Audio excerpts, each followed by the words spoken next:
I woke up one morning, scrolling through Craigslist, desperately seeking a roommate to help with the rent.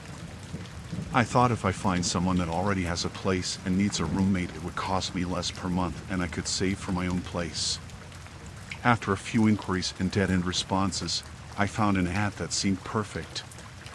The poster, let's call him Jack, claimed to be a quiet, responsible individual looking for someone to share his apartment. We met in a nearby cafe, and Jack seemed normal enough.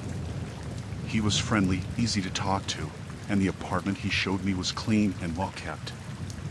I moved in a few days later, optimistic about the new arrangement. The first few weeks were pleasant.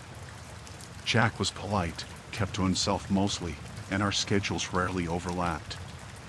However, as time passed, subtle changes in his behavior emerged. He'd stay up all night, pacing the apartment and whispering to himself. I could hear muffled conversations from his room, and it unnerved me. One night, I woke up to the sound of Jack talking frantically on the phone. His voice was strained, almost panicked. I couldn't make out the words, but the urgency in his tone sent shivers down my spine. Things escalated when I discovered bizarre scribblings in his room. Pages upon pages filled with nonsensical phrases, strange symbols, and drawings. It seemed like he was obsessed with something, and I couldn't shake off the feeling that it was dangerous. The apartment started to feel suffocating. Jack's odd behavior was taking a toll on my mental health. I decided to confront him, but as soon as I brought up his bizarre actions, his demeanor changed. He grew defensive, accusing me of invading his privacy. That night, I heard noises coming from his room, scratching, knocking, and guttural whispers. Fear knotted in my stomach, but I hesitated to intervene. I couldn't shake off the unease and decided to stay elsewhere for the night. Upon my return the next morning, I found my belongings scattered. It was as if someone had ransacked my room. Panic surged through me. I confronted Jack, but he simply shrugged, claiming he knew nothing about it. Things took a chilling turn when I discovered a hidden compartment in the apartment. Inside, there were objects that sent shivers down my spine, sharp tools, occult-looking items, and photographs of me sleeping. My heart pounded with fear and confusion. I was living with someone who seemed to be fixated on me, someone whose intentions were becoming increasingly sinister. I confronted Jack once more, demanding answers. His eyes gleamed with an unsettling intensity. He chuckled softly, a chilling sound that echoed through the apartment. He muttered something about an experiment and the need for a willing participant. That was the breaking point. I couldn't stay there a moment longer. I packed a few essentials and left in a hurry, the feeling of dread trailing behind me. I contacted the authorities, reporting the unnerving situation, but without concrete evidence, they couldn't do much. I found a new place to live, far away from Jack and his disturbing obsession. But the fear lingered, the paranoia of being watched, and the dread that I was still somehow entangled in his twisted plan. It took me a long time to regain a sense of security. I changed my routine, avoided crowded places, always looking over my shoulder, haunted by the thought that he might still be out there, fixated on me. The experience left me scarred, mentally and emotionally. It shattered my trust in people and made me question every new encounter.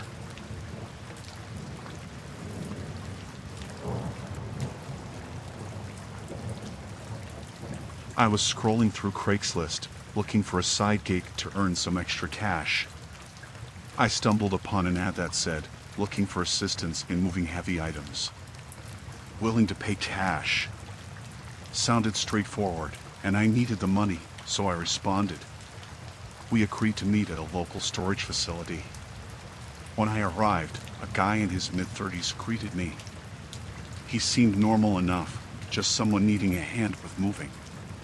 He had a truck parked nearby, and he asked if I was up for some heavy lifting. I said sure, thinking it'd be easy money. We went inside the storage unit, and that's when things got weird. There weren't any furniture or boxes. It was empty, except for this weird-looking metal trunk. He asked me to help him move it, but something felt off about it. It was old and rusty, like it hadn't been opened in years.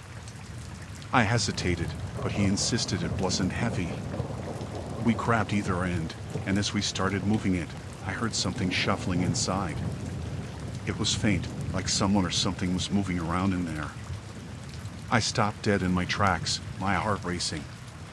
The guy noticed my reaction and laughed it off, saying it was probably just junk shifting inside. But the noise sounded more deliberate than that. It was unsettling, and I was starting to feel really uneasy about the whole situation. I tried to make an excuse to leave, but before I could, the guy locked the storage unit door. He turned to me, and that's when I saw a glint of something unsettling in his eyes. It sent a chill down my spine.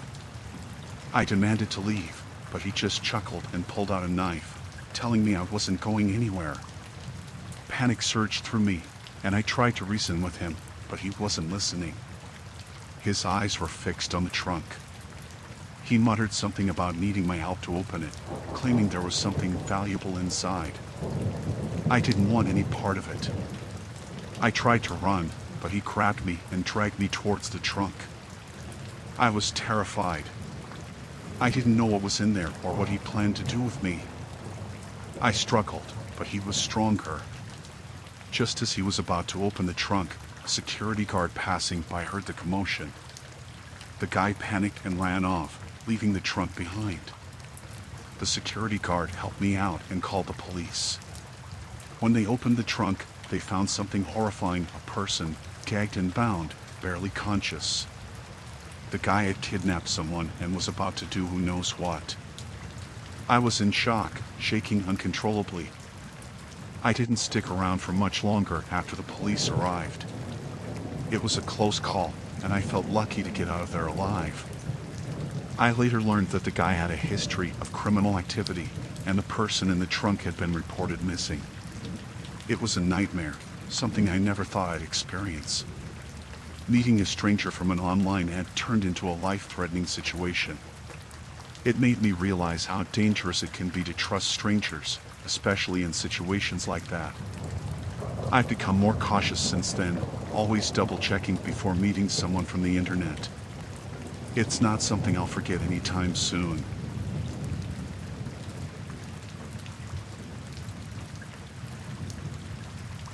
I found myself on Craigslist, going through listings for video game consoles, hoping to find a good deal. That's when I stumbled upon an ad that interested me, a person offering to trade their console for some rare trading cards that I happen to have. It seemed like a great opportunity to score the game's console without spending too much money. I had 3 out of the 5 cards he wanted, so we agreed for the 3 cards and $50 in cash for his console, and we agreed to meet at a local coffee shop to make the trade. On the day of the exchange, I arrived a few minutes early, eager to seal the deal and get my hands on the gaming console. The seller was already there, sitting at a corner table, glancing nervously around the room. They looked uneasy, constantly checking their watch. I approached them, offering a friendly greeting, but their response was brief and slightly distant.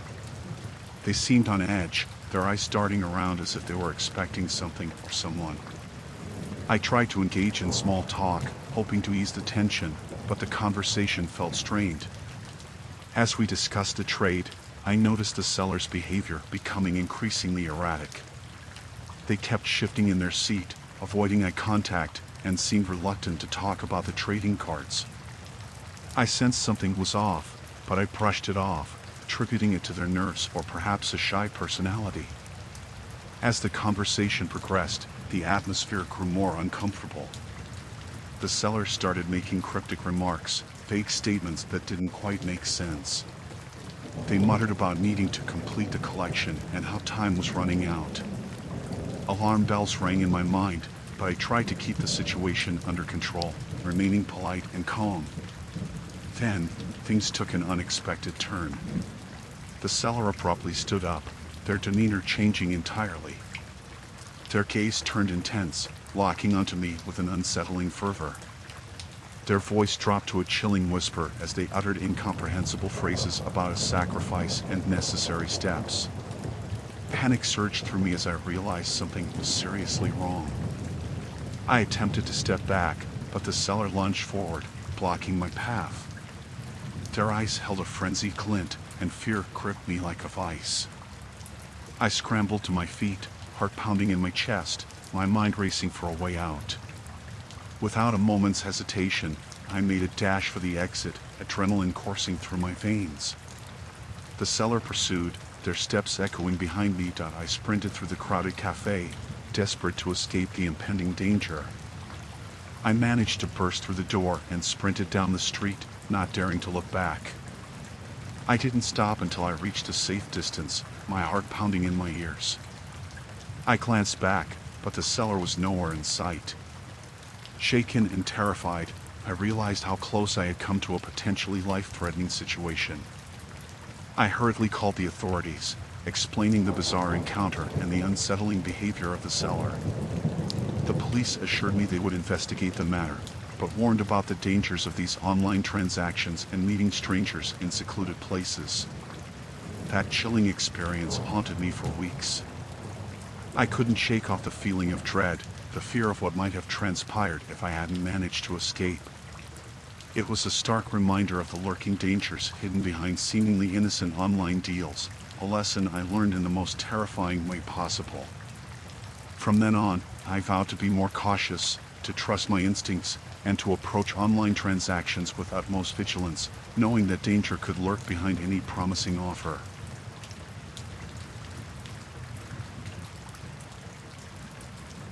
I've always been into buying stuff online, and Craigslist seemed like a good spot for bargains. Found some great deals, scored cool items, and met some decent folks. But there was this one time things got really freaky, and it wasn't because of some haunted item or weird cult, it was a relentless scammer. It all started when I was looking for a used phone. Saw an ad with a pretty sweet deal and decided to hit the seller up. Nothing too fancy, just wanted to make sure the phone worked fine before sealing the deal. The guy seemed legit, at least that's what I thought at first. He agreed to meet up at a nearby park. As I was waiting, I received a text saying he had to cancel due to some emergency. Kind of frustrating, but I figured things happen. But then, he started getting super pushy, insisting on doing the deal online. Red flag, right? I told him I wasn't comfortable and preferred to check the phone in person. That's when things went south. He started sending non-stop messages, pressuring me to send money via some sketchy online payment service. It felt off, like he was trying too hard to make the deal happen, you know? I decided to cut off communication, thinking that would be the end of it. But boy, was I wrong. The guy wouldn't quit. He created fake profiles, bombarding me with messages, emails, and calls, using different numbers each time. It felt like he was everywhere, like he knew too much about my life. At first, I tried to ignore it, thinking he'd eventually give up. But the messages got personal, talking about things only someone close would know. That's when the fear crept in. How did he get my info? Was he watching me? It got to the point where I couldn't sleep, constantly looking over my shoulder. The feeling of being watched was suffocating. And then, it escalated. He somehow got a hold of my address and started sending letters. Each one felt like a threat, like he was inches away from invading my home. I tried contacting Craigslist and the authorities, but it seemed like a dead end. They couldn't trace the guy, and I felt helpless. The more I resisted, the more relentless he became. It felt like I was trapped in a nightmare, and there was no waking up. The scariest part was when he somehow found out where I worked. He'd send emails to my colleagues, pretending to be a client, asking personal questions about me. I felt exposed, vulnerable, like my whole life was an open book to this stranger. The constant fear and anxiety took a toll on me. I'd jump at every unexpected noise, constantly checking locks and windows. It was like I was living in a horror movie, but there was no script, no heroes, just me and this faceless stalker. I started disconnecting from everything, changed my number, deleted social media accounts, moved to a new place. But no matter what I did, the messages kept coming. It was relentless, like he was toying with me, enjoying my fear and panic. I couldn't trust anyone. Every stranger on the street felt like a potential threat. I'd go to sleep with a hammer under my pillow, my heart racing at every creak of the floorboards. It's been a while now, and the messages have slowed down. Maybe he got bored or found someone else to torment. But the fear still lingers. The thought of that unknown person out there, somewhere, who knows too much about me, it's chilling. I've become paranoid, always looking over my shoulder, questioning everyone's intentions. The sense of security I once had is gone, replaced by this constant dread that he might resurface at any moment. This experience changed me. I don't trust easily anymore. I've become cautious, even paranoid, always checking my surroundings, always on edge.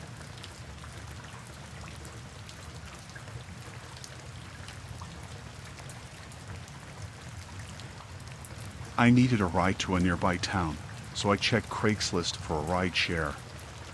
Found a guy offering the service, seemed cool from the messages. We agreed on a time and place for pickup. When he arrived, everything seemed okay, normal car, polite guy. We started chatting as he drove.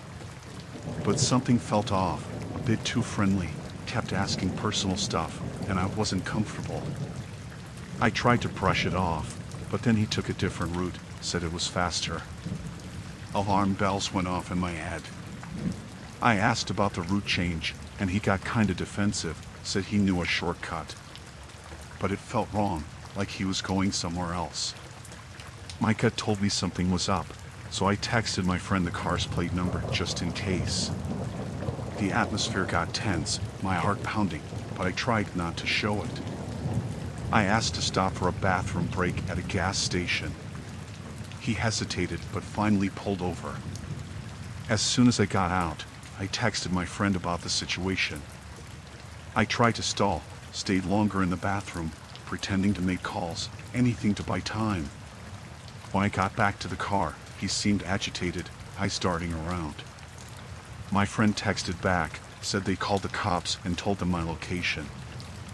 I felt trapped, like the situation was spiraling. He started driving faster, ignoring my requests to slow down.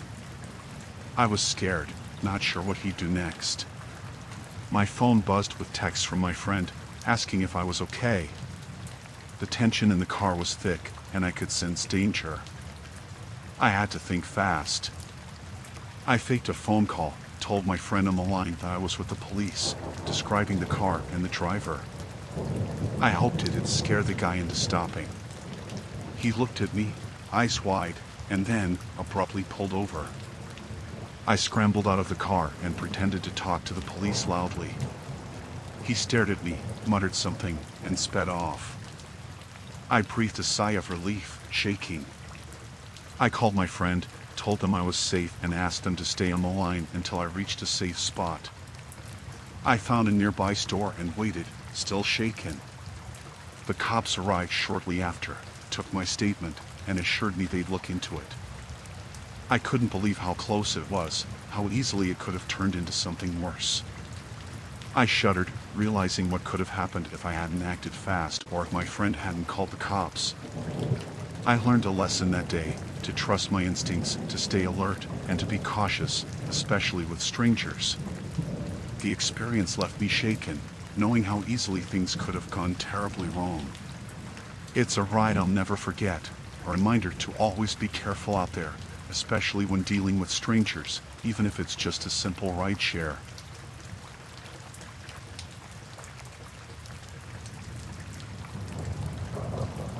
I needed to sell my old TV, so I put it up on Craigslist. Got a message from this guy, let's call him Tom, seemed interested. We agreed on a price, but then Tom started asking a lot of questions, personal stuff I didn't feel like answering. I politely told him the TV was still available and left it at that. Tom wouldn't stop messaging, asking when we could meet up. I said I was busy, but he kept insisting, offering to pay extra. It felt weird, so I told him I'd let him know if anything changed. He kept texting, bombarding me with messages, and it was getting annoying. I didn't want to sell to him anymore, but he wasn't getting the hint. Every time I checked my phone, more messages from him popped up, asking about the TV, even late at night. I started feeling uneasy. His persistence was unsettling. I ignored his messages, hoping he'd back off, but he didn't. The next day, he texted again, saying he was in my neighborhood and asked if we could meet up right away. I didn't respond. Later that day, I heard someone knocking on my door. I peeked through the peephole and saw Tom standing there, looking impatient. I froze, wondering how he found my address. I didn't invite him, and I didn't want to see him. He kept knocking, calling my name, saying he just wanted to talk about the TV. I stayed quiet, hoping he'd leave. But he didn't. He started banging on the door, insisting he knew I was home and that he wanted to make a deal. I panicked, feeling trapped in my own home. I didn't know what to do. He wouldn't leave, and I was scared to confront him. I called a friend, but they didn't pick up. The banging continued, louder and more aggressive. I felt my heart racing, hands shaking. I didn't want any trouble, but Tom wasn't giving up. I texted him to leave, but he ignored it, still pounding on the door, demanding to talk. I contemplated calling the police, but I hesitated, not sure if it was enough to involve them. I was alone, feeling helpless and scared. Tom's persistence was unnerving, and I feared for my safety. Suddenly, the banging stopped. I peeked through the peephole again and saw Tom had left. I breathed a sigh of relief, thinking it was over. But then I heard him shouting outside, saying he'd be back, that he wouldn't give up. I felt a chill down my spine, realizing this wasn't going away. I locked all the doors and windows, feeling trapped in my own home. I didn't sleep that night, staying alert, fearing he might return. The next day, I called the police and told them about the situation. They took it seriously and advised me to file a report. I did, feeling a bit safer knowing they were aware. For a few days, things were quiet, and I hoped it was finally over. But then I started getting anonymous calls and messages, strange numbers that hung up unanswered. I felt paranoid, wondering if it was him. I changed my number, blocked all unknown callers, but the messages kept coming. I felt like I was being watched, like I was never really alone. I didn't know what Tom was capable of, and that scared me the most. I stayed at a friend's place for a while, hoping to escape the constant fear. It helped, but I couldn't shake off the feeling that I was being followed, that Tom was still lurking somewhere, waiting for an opportunity to strike. I never found out what he wanted or why he fixated on me. The whole experience left me anxious, always looking over my shoulder, feeling unsafe even in familiar places. I still checked my doors and windows multiple times, afraid he might show up again. I learned to be cautious online, to trust my instincts, and to never underestimate someone's persistence. It was a nightmare I wished I'd never experienced, a reminder that some people out there can be unpredictable and dangerous.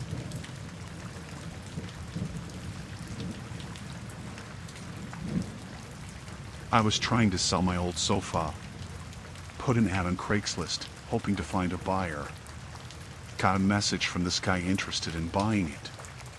He said his name was Jackson, but people call him Jack for short. We agreed on a price, set up a time for him to come over and check it out. Jack seemed normal in our messages. We arranged a meetup at my place. I gave him the address. He said he'd be there later in the afternoon. I cleaned up the sofa, making sure it looked good for him. The time came, and I waited for Jack. Someone knocked on the door. I opened it, thinking it was him. But it wasn't. It was someone else, a stranger asking if the sofa was still up for sale. I was confused, told him Jack was coming to see it. The stranger insisted he wanted to check it out too. I felt a bit uneasy, didn't want to let him in. But he was pushy, saying he came all the way and just wanted to have a look. I let him inside, feeling a bit nervous. He walked around, checking the sofa, but he seemed more interested in looking around the place. I started feeling uncomfortable, wishing I hadn't let him in. He asked a lot of questions, personal stuff that felt intrusive. I tried to be polite, but I wanted him to leave. He was lingering, getting too close for comfort. I made excuses, said I had to go somewhere, hoping he'd take the hint. But he didn't leave. Instead, he started talking about how nice the neighborhood was, how safe it seemed. I felt uneasy, wondering why he was saying those things. He asked about my routine, when I usually leave the house. It felt odd, like he was prying into my life. I started feeling scared, realizing I didn't know this guy. He was too curious about my place, asking about security, if I lived alone. It all felt wrong. I told him I had to go, that I needed to lock up. But he wouldn't budge. He stood there, staring at me, smiling in this creepy way. I didn't know what to do. I didn't want to upset him or make things worse. I tried to keep calm, but I was shaking inside. He suddenly got closer, way too close. My heart raced, feeling trapped in my own home. I wanted him out, but I was too scared to confront him. Then, he said something that made my blood run cold. He mentioned knowing details about my schedule, things he should know. I felt a chill down my spine, realizing he'd been watching me. I had to get him out. I tried to stay calm, telling him I needed some air, that he should leave. But he just laughed, saying he wasn't going anywhere. I didn't know what to do, so I grabbed my phone and pretended to call someone. I acted like I was talking to a friend, telling them about my day. I hoped it would make him uncomfortable and leave. But he wasn't fazed. Instead, he got closer, grabbed my phone, and turned it off. I was terrified, didn't know what he was planning to do. He moved toward me, blocking my way. I panicked, trying to push past him, but he grabbed my arm, holding me back. I screamed, hoping someone would hear. He covered my mouth, telling me to be quiet. I fought back, tried to kick and push him away, but he was stronger. He forced me to the ground, his grip tightening. I struggled, trying to break free, but he was overpowering me. I felt helpless, scared for my life. I wished I hadn't let him inside. Then, there was a sudden knock on the door. He froze, looking startled. I took advantage of the moment, pushed him away, and ran for the door. It was a neighbor asking if everything was all right. I screamed for help, told them to call the police. The stranger bolted, ran out the back door. I was shaking, crying, feeling terrified and violated. The police arrived, took my statement, but the stranger was gone. I was scared he might come back. I changed the locks, got security cameras, and was always on edge. The whole experience left me traumatized, always looking over my shoulder, scared of who might show up next.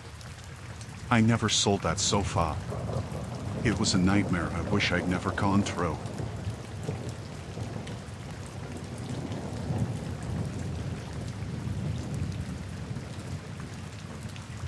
My name is Marcus, and I am a retired math teacher. In my spare time, I started tutoring online. Put an ad on Craigslist, offering tutoring services for students needing help with math. Got a message from a person, a young girl around 15 years old. She needed help with algebra, said she was struggling in school. We agreed to meet at a local library for the tutoring sessions after she insisted she couldn't do online lessons. She seemed okay in her messages, but something felt off. She was a bit too insistent on meeting in person, even though I usually tutored online. I said I would meet in a public place, but she would need to cover my travel costs. The first session started all right. She seemed eager to learn, but she was fidgety and looked nervous. I tried to make her feel comfortable, went through the basics of algebra. She was restless, kept looking around, like she was expecting someone. I asked if everything was all right, but she just said she was fine. As we continued, she started asking personal questions, things that weren't related to algebra. I felt uncomfortable, but tried to steer the conversation back to the subject. The second session was weirder. She seemed more distracted, looking over her shoulder every few minutes. She was twitchy, kept tapping her foot. It was like she wasn't there to learn at all. I wanted to stop the sessions, but I didn't want to leave her hanging. I decided to give it one more try. The third session was the worst. She was on edge, acting more strange than before. She wasn't even trying to focus on the algebra. Instead, she kept talking about random things, asking about my personal life. I felt uneasy, thinking she wasn't here for tutoring. I wanted to leave, but she didn't seem to get the hint. Suddenly, she pulled out a knife from her bag. My heart sank, and I froze in fear. She started muttering to herself, saying things that made no sense. I was petrified, scared she'd use the knife on me. I tried to talk to her calmly, told her to put the knife away. But she wouldn't listen, started getting more agitated. I saw my chance and ran out of the library, shouting for help. People stared, but no one moved to help. I didn't stop running until I got to my car. I called the police, told them everything. They said they'd look into it, but didn't find her. I never took her address, and they couldn't track her from Craigslist. I stopped tutoring in person from then and only done the online sessions.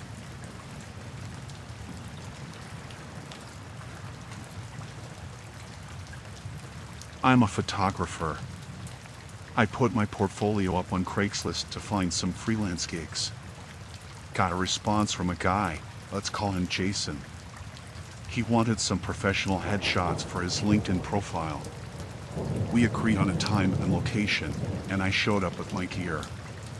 Jason seemed okay at first, polite and professional. We started the shoot. As we progressed, Jason's demeanor changed. He started making strange comments, like he was fixated on me. He'd say things like, "You're beautiful when you focus," and "I like your intensity." I tried to brush it off, thought maybe he was just trying to be friendly or complimentary. But it felt odd and made me uncomfortable. He asked me to take some photos of him in different poses. He began asking for more intimate shots, saying he wanted to capture different emotions. I felt uneasy but continued. That's when he started getting too close, invading my personal space. He kept touching my shoulder, my hair, trying to position me for the photos. I told him to back off, but he wouldn't listen. I told him I know how to take photos, so he should concentrate on posing and I will concentrate on taking the shots. He started suggesting bizarre and inappropriate poses, asking me if he can remove some clothing. I refused, feeling extremely uncomfortable by his demands. I told him I do not do that type of photography. He ignored my boundaries and began touching me more aggressively. I started feeling trapped and scared, not knowing what he'd do next. I tried to remain calm, packed up my gear, and told him the shoot was over. He got angry, demanding I take more photos. I stood my ground and left as quickly as I could. I reported the incident to Craigslist and to the authorities. They said they'd look into it but couldn't find him. I felt violated and shaken, never expecting a simple photo shoot to turn so disturbing. It's made me wary of taking freelance gigs now. I never imagined encountering someone so invasive and unpredictable. It was a terrifying experience, one that I don't want to relive.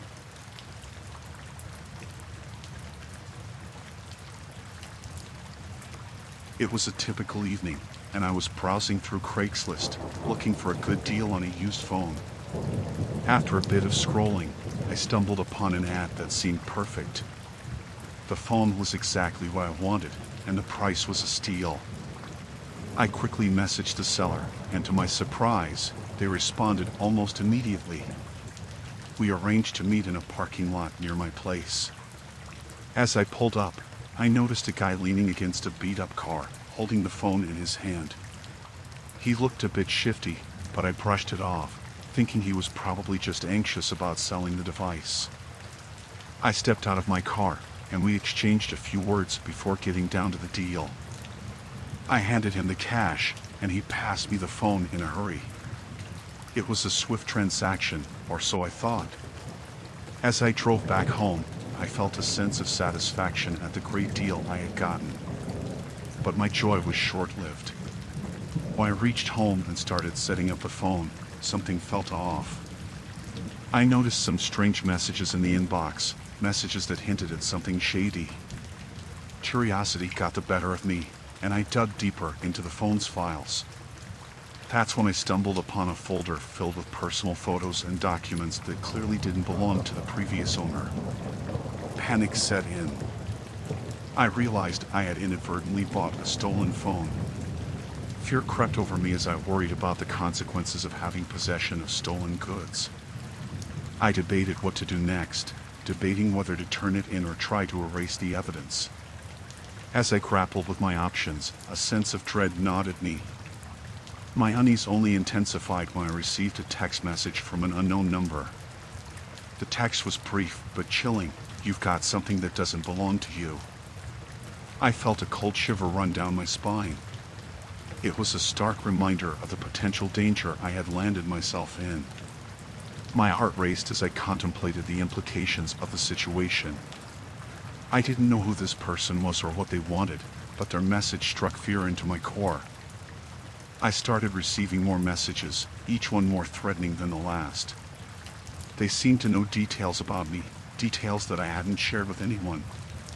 It felt like I was being watched, monitored by someone who was getting closer and closer. I tried to rationalize, thinking it could just be a prank or a bluff. But the fear of the unknown lingered, growing into a suffocating sense of dread. I couldn't shake off the feeling that I was being targeted, that someone was after me. Every little sound made me jump, and every unfamiliar face seemed like a potential threat. Sleep became elusive as my mind raced with scenarios of what might happen next. I felt like I was living in a constant state of paranoia, unable to find solace. I attempted to contact the seller to confront them about the phone, but their number was disconnected. It seemed like they had vanished into thin air, leaving me to deal with the mess they had created.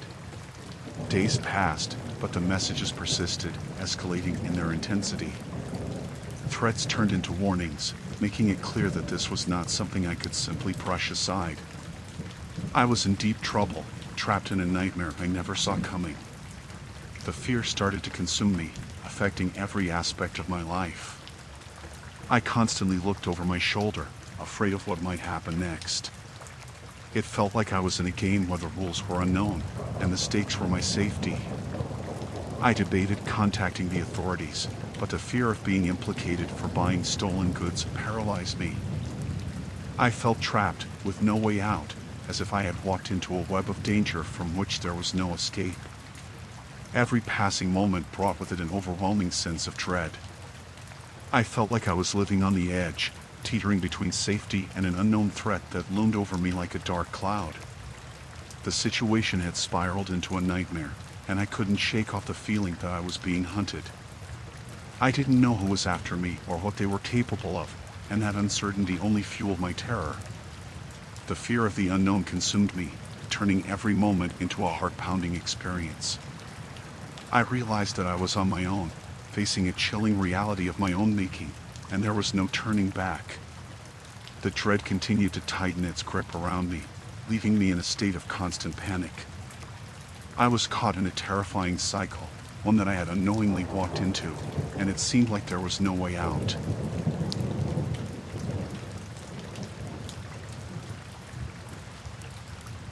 I needed a lawnmower and decided to post an ad on Craigslist. It was a straightforward request for a used one in good condition, nothing fancy. Days passed, and my inbox remained quiet until I received a reply that caught my attention. The message was brief and cryptic, lacking any details about the lawnmower but expressing an urgent desire to meet. Curiosity piqued, I agreed to meet the person, hoping to strike a deal for the lawnmower. The reply provided an address, a secluded spot on the outskirts of town. It seemed odd, but I dismissed my reservations, chalking it up to someone just being cautious. The day arrived, and I drove to the location indicated in the message. It was an isolated area, surrounded by dense woods. There were no houses nearby, no signs of life, just an eerie silence. As I stepped out of my car, a sense of unease settled in. I hesitated for a moment, debating whether to turn back, but the anticipation of getting a good deal pushed me forward. I noticed a figure standing near a large tree, partially hidden in the shadows. It was a tall, slender figure, wearing a dark hoodie that obscured their face. Something about their demeanor felt off, but I couldn't quite put my finger on it. I called out, announcing my arrival, and the figure motioned for me to approach. As I got closer, I noticed the person's tense posture. They seemed jittery, their hands fidgeting inside their pockets. The uneasy feeling grew stronger, and I began to regret my decision to come here alone. Ignoring the feeling of unease, I greeted them and inquired about the lawnmower. The figure responded in a low, muffled voice, barely audible. They avoided my questions, instead, insisting on showing me something they had in their possession. My instinct screamed at me to leave, but curiosity and a sense of obligation made me stay. They reached into their pocket and pulled out something wrapped in a cloth. They unfolded it slowly, revealing a set of rusty, stained tools, items that looked more suited for something sinister than yard work. My heart began to race, and I took a step back, my mind spinning with alarm. Before I could react, the figure lunged forward, their intentions now crystal clear. Panic surged through me as I stumbled backward, attempting to flee. The figure pursued, their movements swift and predatory.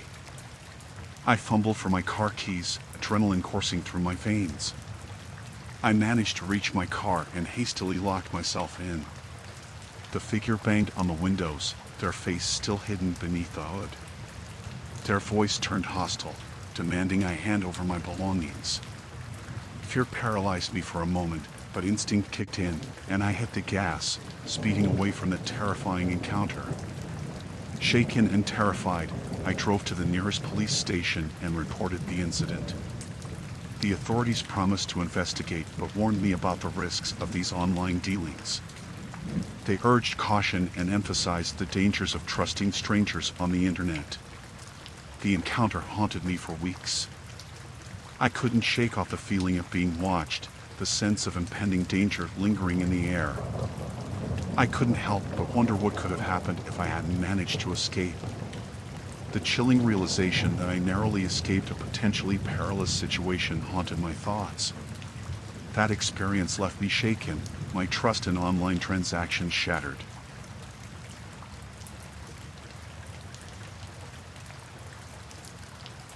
I had been desperately looking for a job for weeks. Bills were piling up, and my savings were running dry. Then, I stumbled upon a job ad on Craigslist that seemed perfect. It was offering an attractive salary for what appeared to be a simple office assistant role. The ad didn't specify much, but it mentioned immediate start and competitive pay. Desperation pushed me to apply without giving it much thought. Surprisingly, I received a quick response, and the interview was scheduled for the next day. Excitement mingled with anxiety as I dressed in my best attire, eager for a fresh start. The location seemed a bit odd, an old industrial area on the outskirts of town, but I didn't think much of it. I needed this job badly. Upon arriving at the address, my heart sank. The building looked abandoned, with boarded-up windows and a rusty sign hanging askew. Doubt crept in, but the thought of a paycheck overruled my better judgment. I knocked on the door, and it creaked open, revealing a dimly lit hallway. I hesitantly stepped inside, calling out for anyone. The sound of my own voice echoed eerily through the corridor. As I ventured further in, I could hear faint whispers, which sent a chill down my spine. I contemplated leaving, but something compelled me to stay. Finally, I reached what appeared to be an office. A disheveled man sat behind a cluttered desk, his eyes scrutinizing me intensely. He welcomed me with a grin that didn't quite reach his eyes, making my stomach churn with unease. The interview was odd, to say the least. The questions were vague and unrelated to the job I applied for. Red flags flashed in my mind, but my desperation clouded my judgment. The man abruptly stood up, shaking my hand, and declared that I got the job. I was relieved yet unnerved by his sudden decision. My first day started, and it was nothing like I expected. There were no other employees, just me and the unsettling man. He assigned me tasks that had nothing to do with the job description. My gut told me something was wrong, but I couldn't quite put my finger on it. Days passed, and the tasks became increasingly peculiar. I was asked to sort through old files, most of which seemed irrelevant. The office felt more like a storage room filled with boxes stacked to the ceiling. Curiosity pushed me to peek inside one of the boxes, and what I saw left me frozen in terror. The box contained photographs of people I recognized, people who had gone missing. Panic surged through me as I realized the gravity of the situation. I had stumbled upon something sinister, something beyond my worst nightmares. Before I could process what I had found, the man stormed into the room, his expression a mix of anger and panic. He locked eyes with me, and I knew I had made a grave mistake. He muttered something about confidentiality, and I knew I had to escape. I made a run for it, the sound of his footsteps echoing behind me. Adrenaline fueled my sprint as I frantically searched for an exit. Panic clouded my vision, and my heart pounded violently in my chest. The building felt like a maze, every turn leading me deeper into the unknown. I could hear him getting closer, his breath hot on my neck. Fear consumed me as I desperately searched for a way out. The hallways seemed to stretch endlessly, and the walls felt like they were closing in on me. Finally, I burst through a door and found myself outside. Gasping for breath, I sprinted towards my car, not daring to look back. I peeled out of the parking lot, my mind racing with what I had witnessed. I didn't stop until I reached the safety of my home. The terror of that day haunted me. I reported the incident to the authorities, but they found nothing in the abandoned building. I couldn't shake off the feeling that I had narrowly escaped a horrifying fate. The days that followed were riddled with paranoia. I felt like I was being watched, like someone was lurking in the shadows, waiting to strike. Every sound made me jump, and every stranger felt like a potential threat. The job ad was gone from Craigslist, as if it had never existed. It left me with an unsettling sense of dread, wondering how many others had fallen into the same trap. I lived in constant fear, always looking over my shoulder, haunted by the realization that I had narrowly escaped a dangerous situation. The experience left a scar on my psyche. I couldn't trust easily, always questioning people's intentions. The job that seemed like a lifeline turned out to be a nightmare that shook me to the core.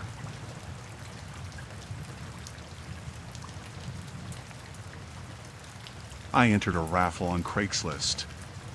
It seemed legit, offering a big prize, a weekend stay at a secluded cabin. I never win anything, so when I got the email saying I'd won, I was thrilled. The instructions were simple. Go to a specific address and pick up the keys from a locked box. They didn't provide much detail, but hey, free weekend getaway, right? The drive was long, took me through winding roads and dense woods. The place was supposed to be serene, but it felt eerie as I drove up. The cabin was far from any other homes, isolated in the woods. I had mixed feelings, but a free trip's a free trip, I unlocked the door and stepped inside. The first thing that hit me was the musty smell and the chill in the air. The place looked okay, but felt strange, like someone had just left. Furniture was covered in sheets, and dust coated almost everything. I tried to shake off the unease. It was a free weekend away after all. I unpacked, checked out the rooms, and then decided to go for a walk in the woods. As I wandered, the woods felt dense and oppressive. The silence was eerie, no bird chirps or rustling leaves. The place was way too quiet, and the shadows seemed deeper than they should be. That night, I heard noises outside, footsteps, twigs snapping. I tried to brush it off as an animal, but I couldn't shake the feeling of being watched. The next day, things got weirder. I found scratch marks on the cabin door, like someone tried to force their way in. The unease crept in again. I decided to cut my trip short. But when I went to leave, the keys were missing. I searched everywhere, turning the cabin upside down. They were nowhere to be found. Panic started setting in. I tried calling for help, but there was no signal. I was stuck, alone, in the middle of nowhere, without a way to leave. The isolation and the weirdness of the place were suffocating. I went back outside, feeling exposed and vulnerable. That's when I saw something, figures, shadows lurking in the woods.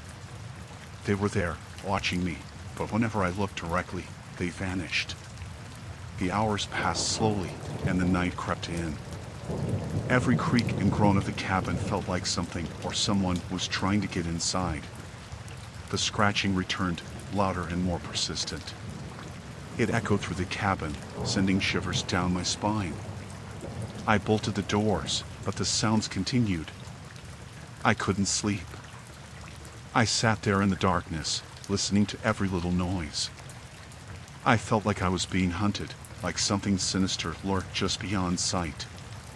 Then, I heard whispers, unintelligible, eerie whispers coming from all around. My heart raced, and I felt sheer terror.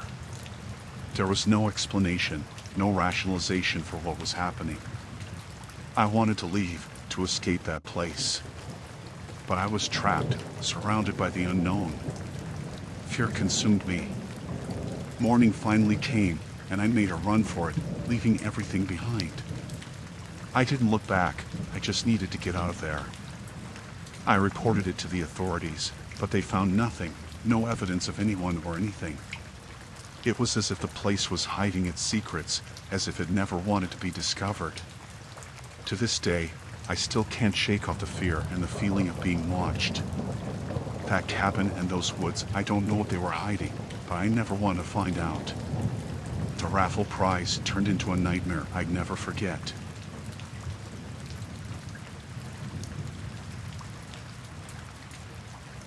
I found a job listing on Craigslist.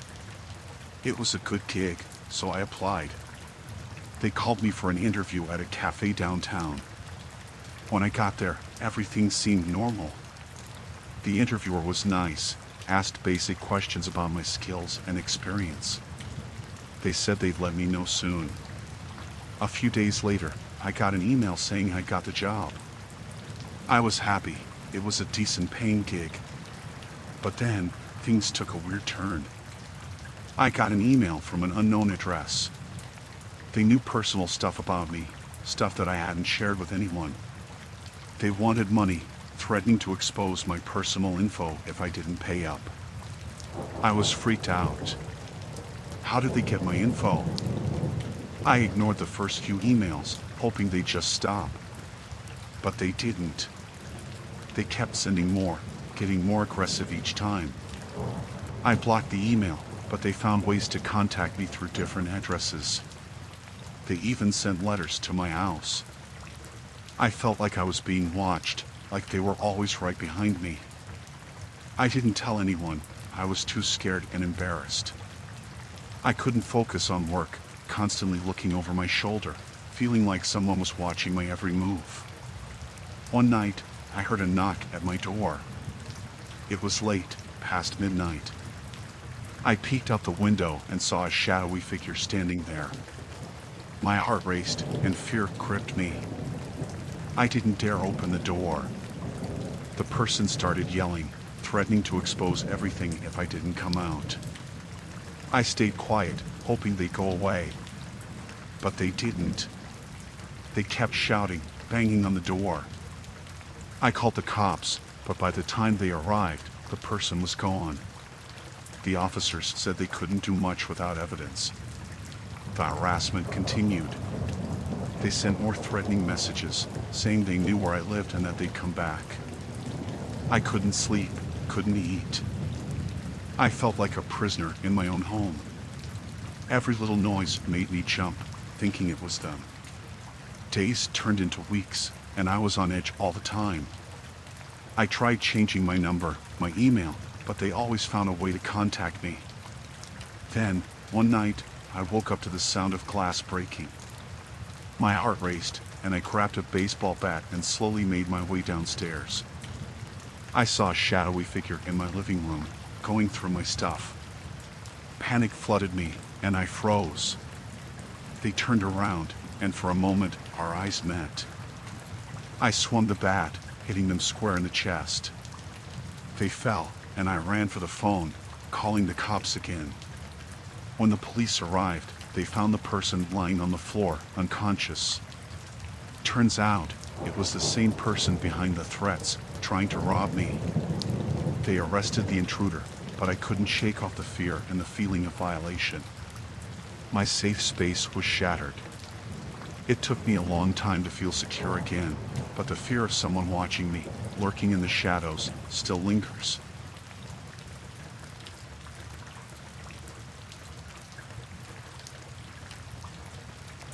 I found a listing on Craigslist for a used car.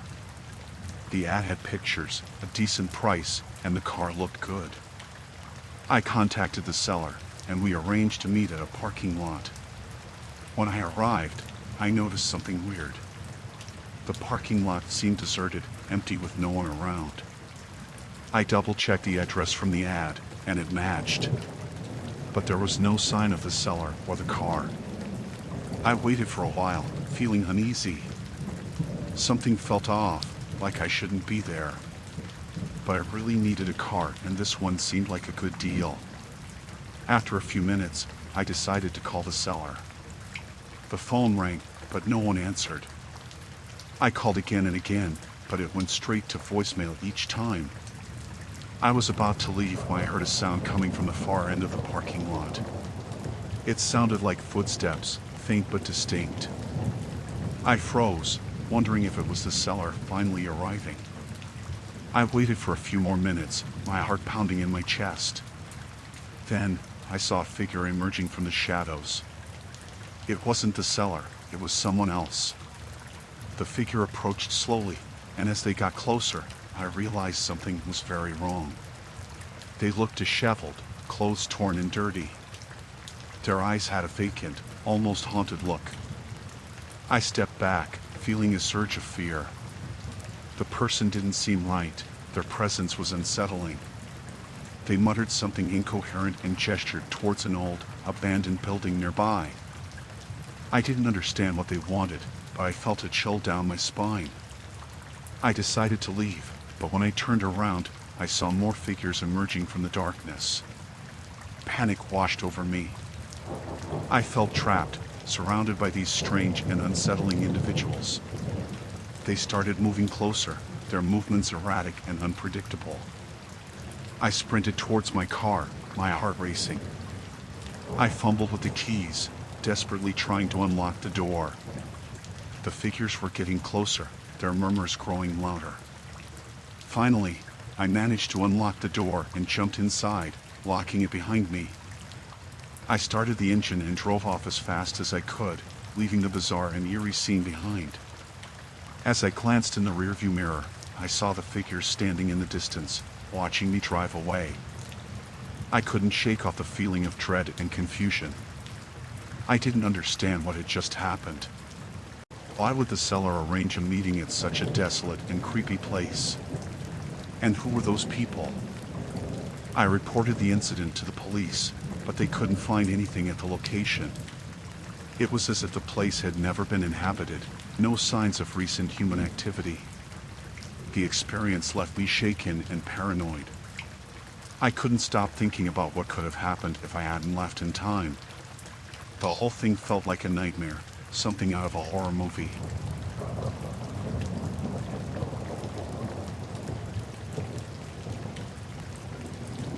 I was looking for a nice, secluded camping spot for the weekend. I found this ad on Craigslist that seemed perfect. It promised a peaceful and isolated area surrounded by nature. The location was about an hour's drive away. When I arrived, the place was eerily quiet. It was supposed to be a camping spot, but there was no sign of any other campers. I felt a bit uneasy, but I shrugged it off and started setting up my tent. As I explored the area, I noticed something odd in the distance. There were other tents, but they seemed abandoned. They were torn and tattered, and some had holes in them. It looked like the campsite had been deserted for a while. I found it strange that the ad mentioned nothing about these other campers. I felt a chill run down my spine, but I convinced myself that it was probably just a forgotten area. As night fell, I made a fire and tried to relax. But something didn't feel right. The atmosphere was tense, and the silence was deafening. It felt like something was watching me from the shadows. I heard noises coming from the direction of the old, torn tents. It sounded like rustling and whispering. My heart started racing, and I felt a wave of unease wash over me. I grabbed a flashlight and cautiously made my way towards the abandoned tents. The closer I got, the more I felt like I was being watched. I shone my light on one of the tents, and what I saw froze me in my tracks. There were markings and scribbles all over the fabric. It looked like someone had been writing or drawing something, but it was chaotic and indecipherable. It sent shivers down my spine. I decided to leave the area and head back to my tent. But as I turned around, I saw figures moving in the darkness. I couldn't make out their faces, but they seemed to be coming closer. Fear surged through me, and I ran back to my tent. I zipped it shut and tried to block out the noise. But I could hear footsteps and whispers outside. I felt trapped and vulnerable. I didn't dare peek outside. The fear paralyzed me. I stayed awake the whole night, listening to the eerie sounds around me. It felt like an eternity before the morning light finally broke through. I gathered my things quickly, not bothering to pack my tent properly. I just wanted to get out of there.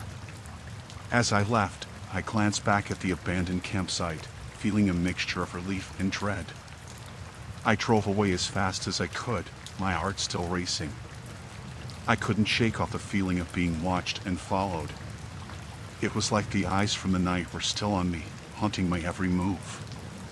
When I reached the town, I stopped at a diner to catch my breath. I tried to make sense of what had happened.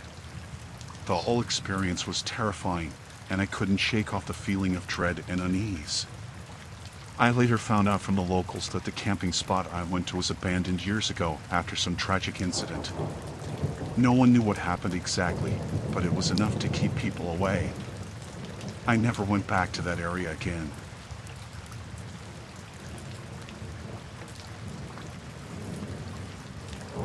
I decided to sell my old dinner set on Craigslist. It was in good condition, and I thought someone might be interested in buying it. I posted some pictures and details, and soon enough, I got a few inquiries. One email stood out. It was from a potential buyer, but something felt off. The messages were cryptic, almost like codes or hints. They seemed interested in the set, but their language was strange and unsettling.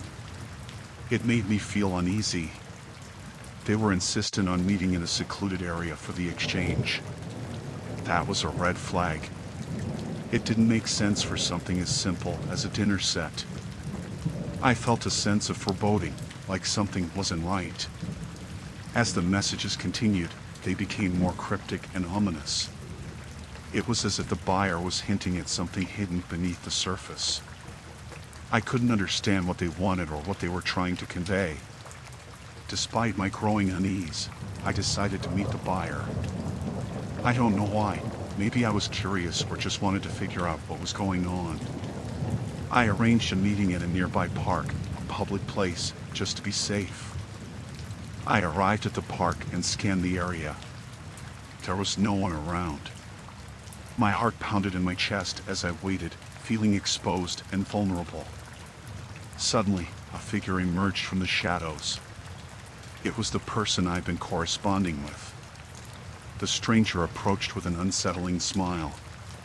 They didn't seem right. Their eyes held an unsettling glint. I felt a knot form in my stomach as they began talking. They spoke in riddles, hinting at something dangerous. I couldn't make sense of their words. It was like they were speaking in a code, dropping hints about some hidden agenda. Fear gripped me, and I wanted to leave, but something held me back. The stranger's behavior became more erratic and unpredictable. They started mentioning strange things, asking me odd questions that had nothing to do with the dinner set. It felt like they were trying to probe into something deeper, something personal. My instinct screamed at me to get away. I made an excuse and hastily left the park. The encounter left me shaken and frightened.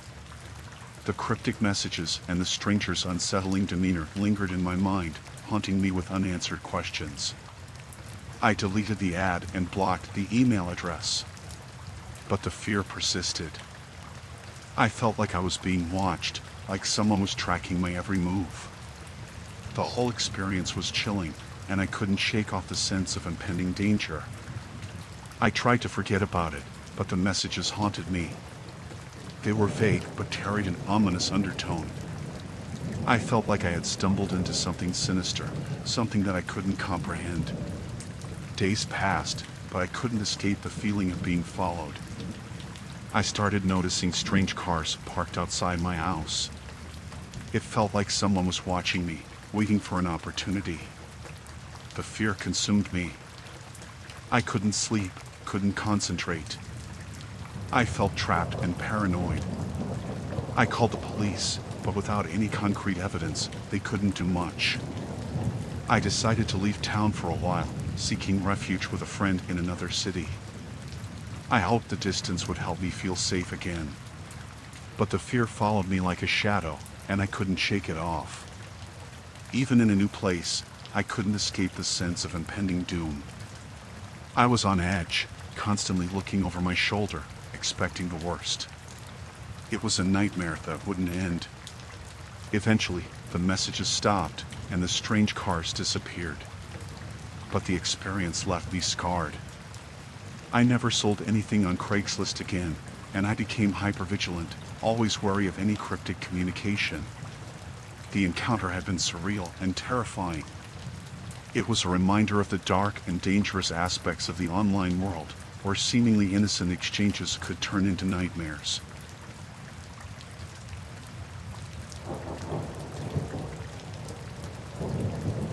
I decided to sell my old laptop on Craigslist. It was still functional, but I needed an upgrade, and I figured someone else could use it. I posted the ad, and soon enough, I received a message from a potential buyer. The buyer seemed polite and interested in the laptop. They asked for the address to pick it up. I didn't think much of it at the time, just a typical transaction. The day of the exchange arrived, and the buyer said they'd be coming alone. But when I opened the door, I was startled to see not one, but two people standing there. The buyer was there with another person I hadn't expected. They were both polite and smiled, but something felt off. The stranger with the buyer didn't say much, just stood there silently, casting furtive glances around. I tried to maintain composure and led them inside to complete the transaction.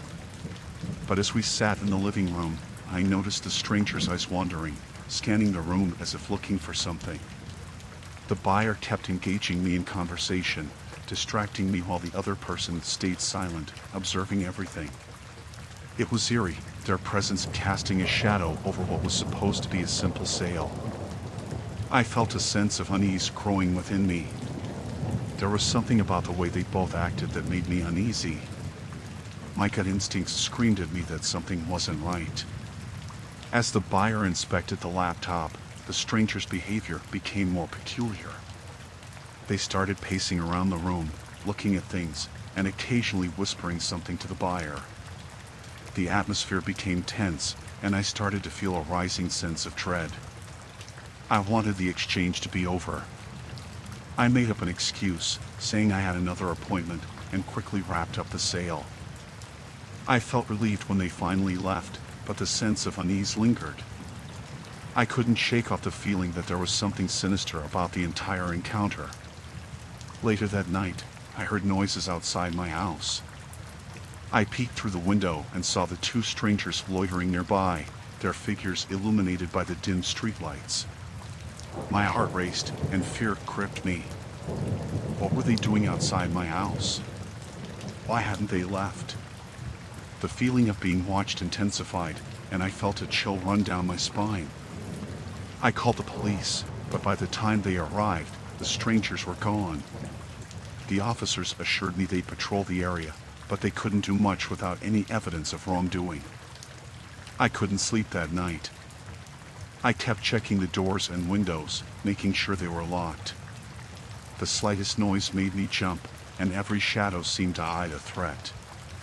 The next day, I received a string of strange messages on my phone. They were cryptic, hinting at things they shouldn't know. I felt a cold sweat break out as I read them. The messages were vague but carried an ominous undertone. It was as if they knew personal details about me, things I hadn't shared with anyone. Panic set in, and I started to feel like I was being targeted. I deleted the ad from Craigslist and blocked the numbers, hoping to put an end to the distressing messages. But they continued, each one becoming more unsettling than the last.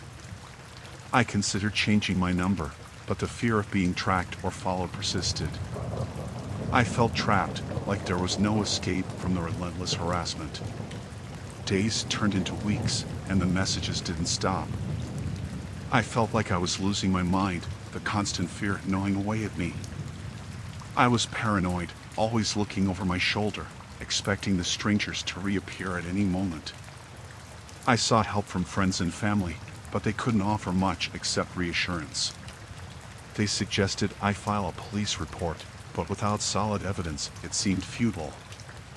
I lived in a constant state of terror, the fear consuming me day and night. I couldn't concentrate, couldn't focus on anything else. It felt like my life had been invaded, and I couldn't shake off the nightmare. Eventually, the messages slowed down, but the fear persisted. The encounter had left me scarred, a constant reminder of the dangers lurking in the shadows of seemingly ordinary transactions. I became hypervigilant, always cautious of any new interactions, always wary of who might be watching or tracking me. The encounter had shattered my sense of security, leaving behind a chilling reminder of a nightmarish experience that I couldn't quite escape.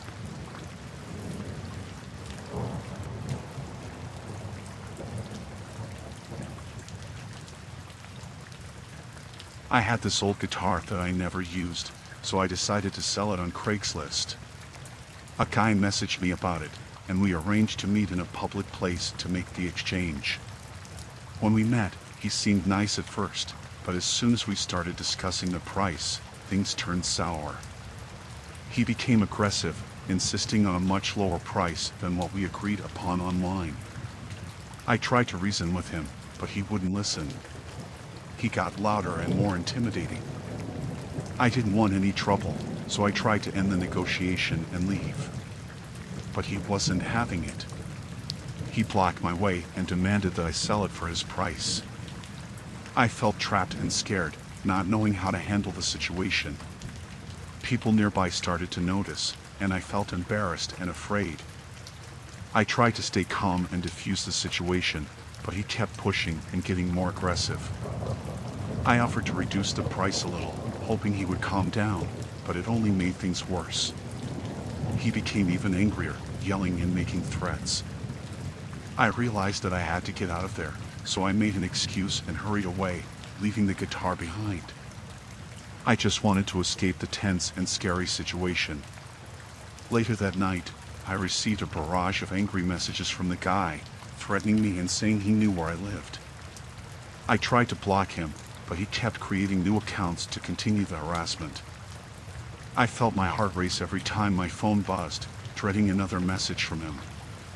I couldn't sleep, fearing that he might show up at my doorstep. Days passed, and the messages kept coming. I felt helpless and terrified, wondering if this guy would actually come to my house. I considered going to the police, but I didn't have much evidence to show them. I became paranoid, constantly looking over my shoulder whenever I was outside. I avoided going home directly from work, taking longer routes just to make sure I wasn't followed. The fear was suffocating.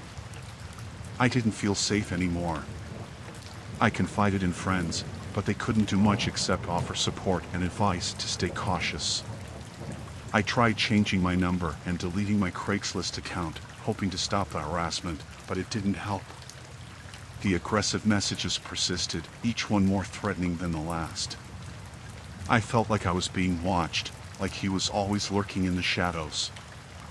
I'd catch glimpses of figures in the distance, wondering if it was him. My nerves were shot, and I felt constant dread. The nights were the worst.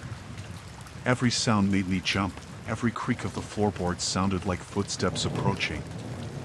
I'd lie awake, clutching my phone, afraid to sleep. It became an obsession, checking the locks multiple times a day, looking out the window constantly, living in a state of constant fear. My life had turned into a nightmare. I contemplated moving, but I was scared that he might find out my new address somehow. I felt like I was living in a prison of fear and uncertainty. Eventually, the messages slowed down, but the fear lingered. I was always on edge, waiting for the next threat to arrive. It felt like I was being tormented, the aggressive encounter turning my life upside down. I wished I'd never posted that ad on Craigslist. The encounter had unleashed a terror that I couldn't shake off, a relentless fear that haunted me every day and night.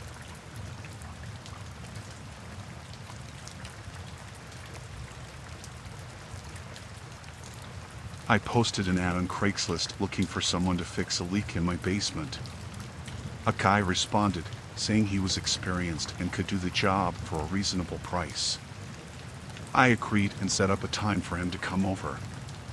On the day of the appointment, he arrived on time and seemed normal at first. He introduced himself as Mark and went down to the basement to check the leak. As he worked, I went about my business around the house. But something about him felt off. He seemed overly curious about personal things, asking questions that didn't relate to the job. I tried to ignore it, thinking maybe he was just trying to be friendly. But then, I noticed him snooping around areas that had nothing to do with the repair. It made me uneasy. I confronted him, asking why he was wandering around. He laughed it off, saying he was just making sure everything was okay. But his demeanor was unsettling, and I felt a chill run down my spine. As he continued to work, I noticed him glancing around the house more often, almost like he was sizing it up. It was as if he was interested in more than just fixing the leak. I kept watching him from a distance, feeling increasingly uncomfortable. He was acting strange, fidgety, and his eyes seemed to dart around, almost like he was planning something. My gut told me something wasn't right, and I started regretting hiring him. But I didn't want to confront him again or escalate the situation. When he finished, he presented me with a bill that seemed way higher than what we agreed upon. I tried to argue, but he became aggressive, insisting on the payment. I reluctantly paid him just to get him out of my house. But as he left, he gave me a chilling smile that sent shivers down my spine. Later that night, I couldn't shake off the feeling that something was wrong. I checked the basement, and the leak was fixed, but I couldn't stop thinking about Mark's odd behavior. I double-checked the locks on all the doors and windows, feeling paranoid that he might have made copies of the keys or left something behind. The next day, I noticed some of my valuables were missing. It hit me like a ton of bricks Mark had stolen from me while pretending to fix the leak. I panicked and called the police, explaining the situation. They came over and took a report, but there wasn't much they could do without concrete evidence. I felt violated and terrified, knowing that someone had been in my home with nefarious intentions. In the following days, I installed security cameras and changed all the locks, but I couldn't shake off the feeling of being watched. I kept thinking about what Mark might have done or if he would come back. I couldn't sleep, afraid that he might return to my house or target me in some other way. I lived in constant fear, jumping at every sound and constantly looking over my shoulder. The trust one once had in people was shattered, and I felt like my safe haven had been invaded. I avoided using Craigslist or any similar services, afraid of encountering someone like Mark again. The experience left me traumatized, and I couldn't shake off the paranoia. I tried to move on, but the fear lingered. The thought of someone exploiting my trust and invading my home haunted me every day. It was a nightmare that I couldn't wake up from, a chilling encounter that shook me to my core.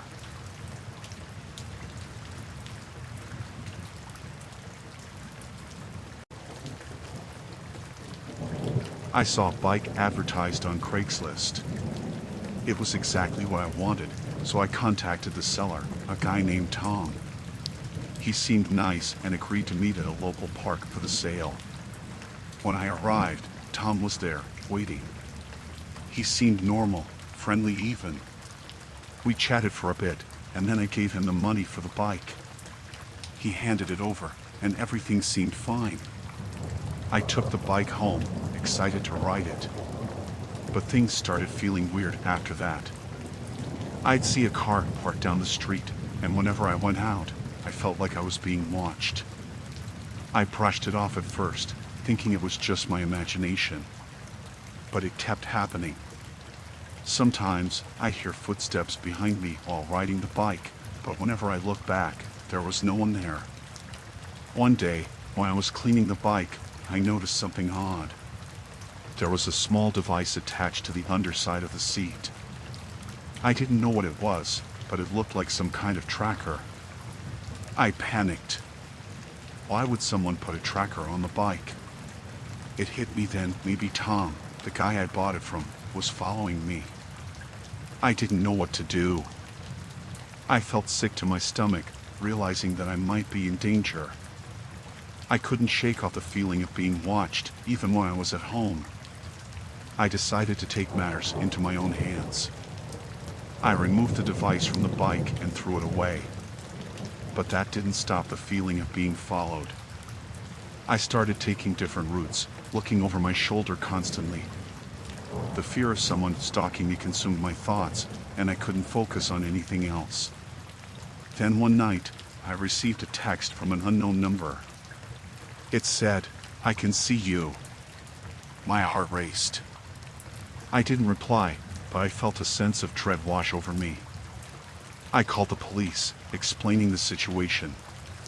They told me they couldn't do much without evidence. I felt helpless, like I was on my own. I changed my routine, trying to be more cautious. But no matter what I did, I couldn't shake off the feeling of being followed. I decided to confront Tom. I went back to the park where we met, hoping to find him. But he wasn't there. I felt a knot in my stomach, wondering if he was watching me from somewhere nearby. I reported the incident to Craigslist, but there wasn't much they could do. They advised me to block Tom and file a police report. I blocked his number and social media profiles, but the fear lingered. I couldn't sleep, thinking about what Tom might do next or if he was still tracking me somehow. Every time I saw a car parked outside my house or heard footsteps behind me, I felt a surge of panic. I didn't feel safe anymore, even in my own home. I started considering moving, but the thought of Tom finding me again terrified me even more. I felt trapped, like there was no escape from this nightmare. I lived in constant fear, always looking over my shoulder. The bike I bought with excitement had become a source of terror, a link to the person who was stalking me. I tried to resume my normal life, but the fear never left me. I kept wondering if I'd ever be able to feel safe again or if Tom would come back. The experience changed me.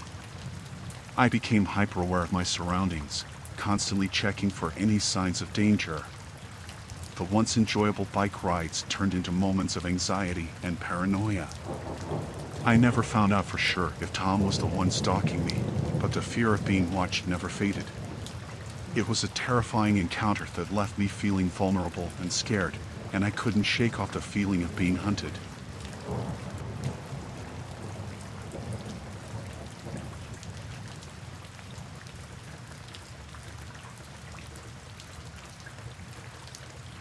I posted an ad for my old chess set on Craigslist. It was a beautiful, expensive set that I didn't use anymore, so I thought selling it would be a good idea. A guy named Mark contacted me, saying he was interested and wanted to buy it. We exchanged messages, and Mark asked if I could drop the set off at his place. I was a bit hesitant at first, but he seemed genuine, so I agreed. We arranged to meet at his address the next day. On the day of the drop-off, I headed to Mark's place. When I arrived, I knocked on the door, and he welcomed me in. He looked normal, but something felt off right from the start. I handed him the chess set, and he examined it closely. After a few moments, he said he wouldn't pay for it. I was taken aback and reminded him that we had agreed on a price. But Mark refused, demanding to have it for free. I stood my ground, refusing to give it away for nothing. That's when things took a turn. Mark's demeanor changed abruptly, and he got aggressive. He started yelling, demanding I leave the set and get out of his house. I tried to reason with him, but it was no use. He was furious, and I began to feel uneasy. His behavior was erratic, and I realized I needed to leave before things got worse. I grabbed the set and rushed towards the door. As I was leaving, Mark shouted threateningly, saying he would come after me if I didn't leave the set behind. I hurriedly made my way out, feeling a sense of dread. Once I was out of his house, I took a deep breath, relieved to be away from his aggressive behavior. But the fear lingered. I was worried that Mark might come after me, and the encounter had left me shaken. I decided to report the incident to Craigslist, hoping they could do something about it. I blocked Mark's number and email, trying to distance myself from the unsettling encounter. However, things didn't end there. I started receiving strange messages from unknown numbers, some threatening, others just unnerving. It seemed like someone was trying to intimidate me. The thought of Mark knowing my contact details made me paranoid. I felt like I was being watched, and the constant fear of someone lurking around kept me on edge. I considered contacting the police, but I didn't have concrete evidence of any crime. I felt helpless, not knowing what to do to make the fear go away. The whole experience haunted me. I couldn't shake off the feeling of being targeted by Mark or whoever was behind those messages. I didn't feel safe, even in my own home. I became increasingly paranoid, constantly checking my surroundings, making sure I wasn't being followed. The idea that someone could be watching my every move scared me to the core. Sleep became elusive. I was on edge all the time, fearing that something terrible might happen. The chess set, which I thought would bring in some extra cash, had turned into a source of fear and anxiety. I reached out to friends, asking them to stay over or accompany me when going out. I felt vulnerable and exposed, like I was being hunted.